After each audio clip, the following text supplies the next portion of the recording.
অখণ্ড ভারত মাতার পক্ষে মেম্বারে বসা কৌশলে কথা বলবি। চিন্ময় কৃষ্ণ মহাপ্রভুর জামিনের ব্যাপারে কৌশলে কথা বলবি। বলবি যে তাকে আটকে রাখা ঠিক হচ্ছে না। এনসিপি বাংলাদেশের, এনসিপি পূর্ববঙ্গের 1 নম্বর শত্রু। মুসলমান মেয়েরা হিন্দু ছেলেদের সাথে প্রেমে বাধা নেই, এই আমাদের কথা মতো এই সাইডটা কথা বলবি। মহিবুল্লাহ মিয়াজি, টঙ্গী, বিটিসিএল কেন্দ্রীয় মসজিদের খতিব। আমি গতকাল হাঁটতে বাইরে ছিলাম 7টার দিকে। এর আগে বিগত এই ডিসেম্বর মাসে থেকে ডিসেম্বর, ফেব্রুয়ারি, জুন, আগস্ট, এই 4 মাসে, 4টা, এই কয় মাসে মানেনি, ডিসেম্বর, ফেব্রুয়ারি, জুন, আগস্ট, এই কয় মাস হয়, এই কয় মাসের ভিতরে 4টা চিঠি দিছে বেনামি। মানে প্রথম চিঠিটা লেখছে আপনি করিয়া, এরপরে চিঠি লেখছে তুমি করিয়া, এরপরে লেখছে তুই করিয়া। লেখছে যে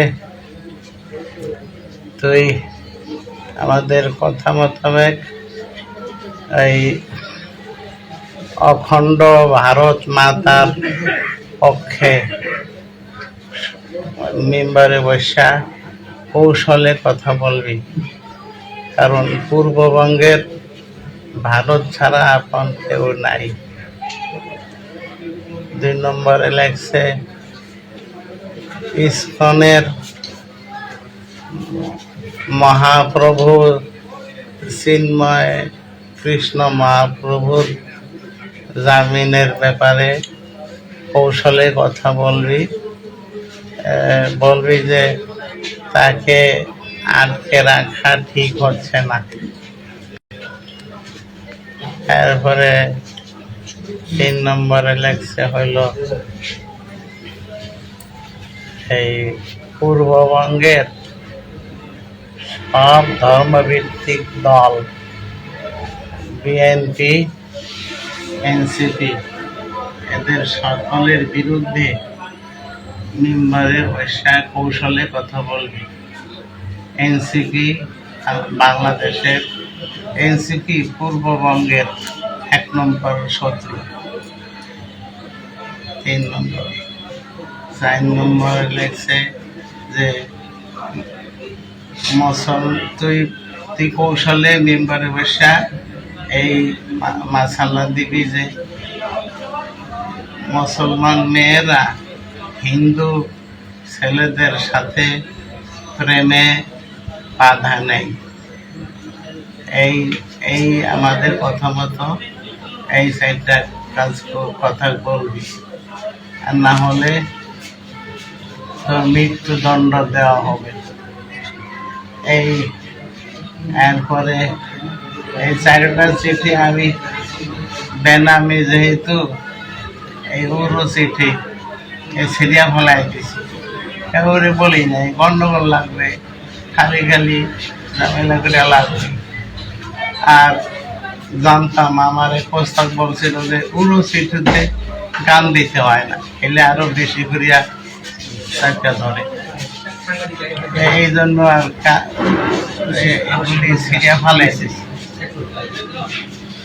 5 নম্বরের চিঠিটা দিছে, 5 নম্বরের চিঠিটা দিছে হইল এই 25/9/25 তারিখ, 25/9/25 এই বৃহস্পতিবার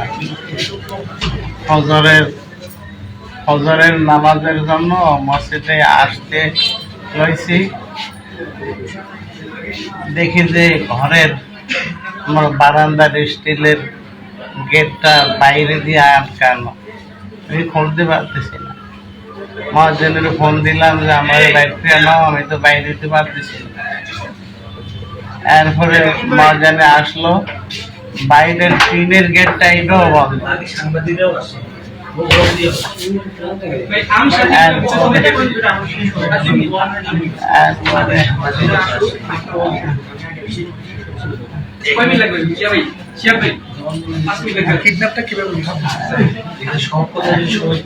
তারপরে এই পঞ্চম চিঠিটা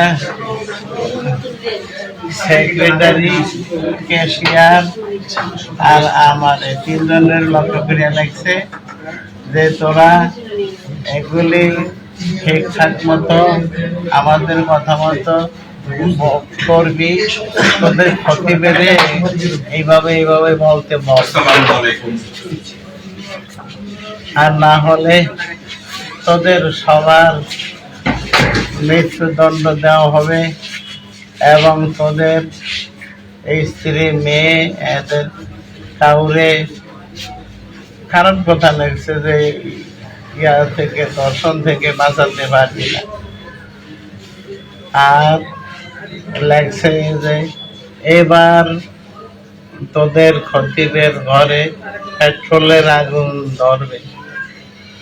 6-7 মাস আগে আমার বারান্দায় আগুন লাগছিল, তো তখন মনে করছে শর্ট সার্কিট থেকে লাগবে, অনুমান করছিলাম যে শর্ট সার্কিট থেকেই।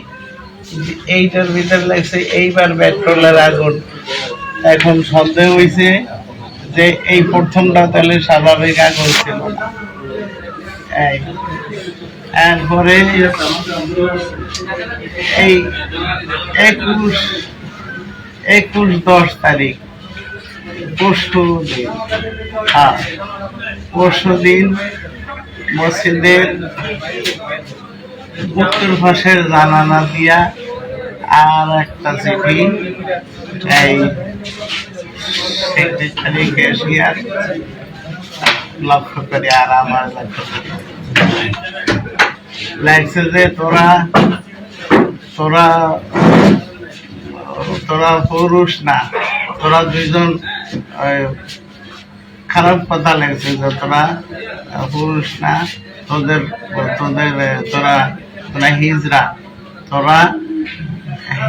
লাগছে। আর কি জানি লাগছে যে তোদের ক্ষতি বেড়ে চাপ দিয়ে এখনো রাজি করতে পারলি না, তাই তোরা এখন তোরা আমার লাগছে যে তোরা তাহলে চাপ দিছ কিনা ও বলতে পারি না, তবে তোরা এখন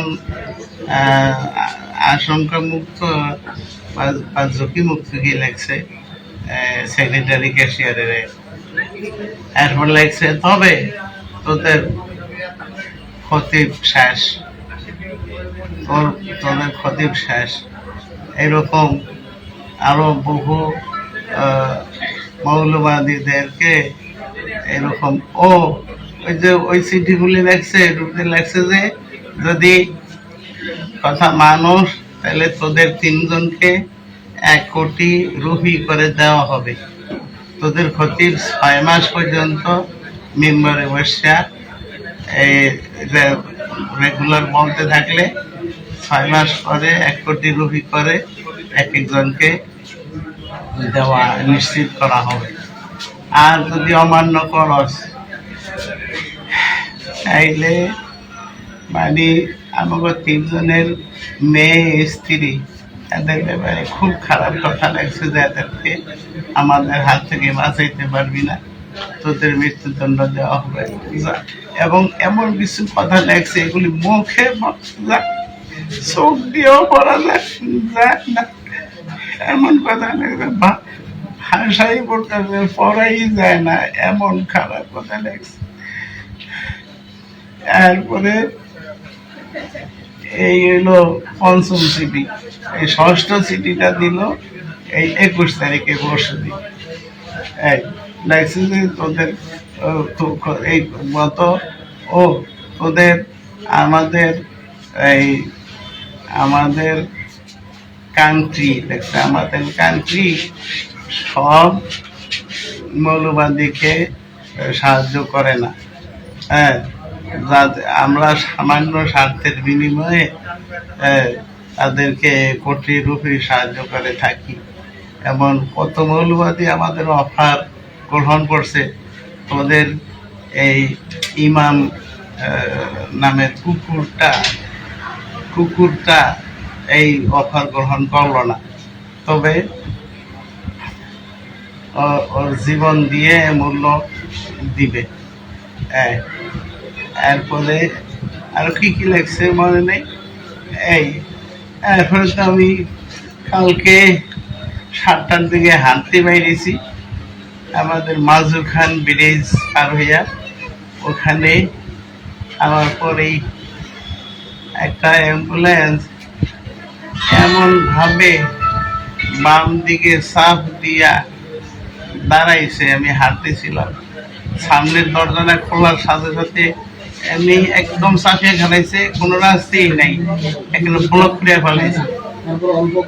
সাথে সাথে একটা কি জনের রুমাল না কাগজ নাকি মুখে ধরছে, একজনের পিছু থেকে একজনে পিছনের দরজা খুলিয়া এমন জোরে থাপ্পড় দিছে 2-3টা।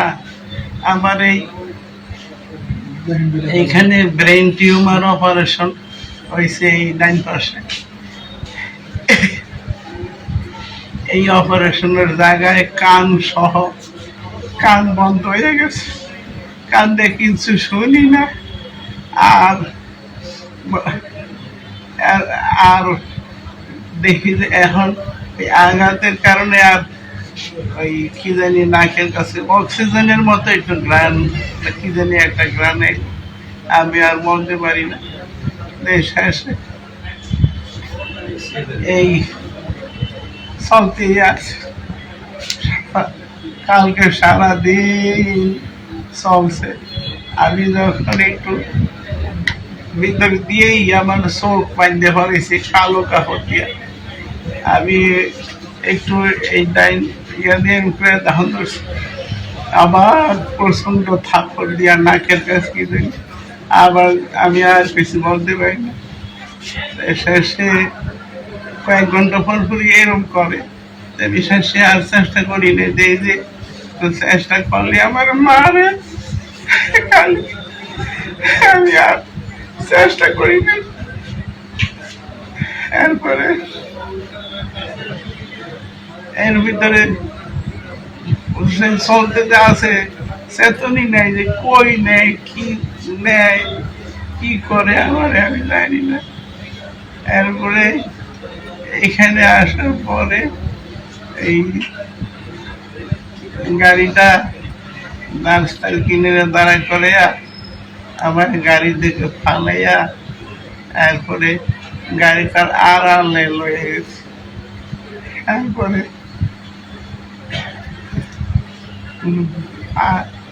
কাছের আমি অনুভব করলাম, শক্ত বান্ধাই অনুভব করলাম যে কাছের বোতলে পানি ভরিয়া তারপরে আমার এই 2টা না 2 রান অনেকবার মারছে, আমার পেটে অনেক জোরে লাথি মারছে অনেকগুলো। তারপরে কুপুর করিয়া আমার কোমরের উপরে বাড়াইছে,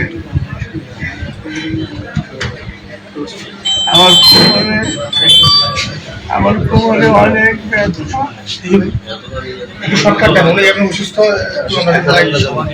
তারপরে আমার পায়ে জামা খুলে বাড়াইছে।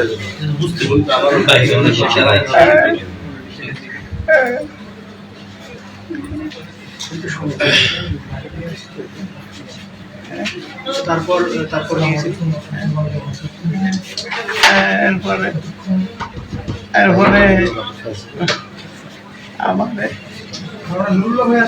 উপর করিয়া আমার পায়ে জামা খুলে ফেলাইছে।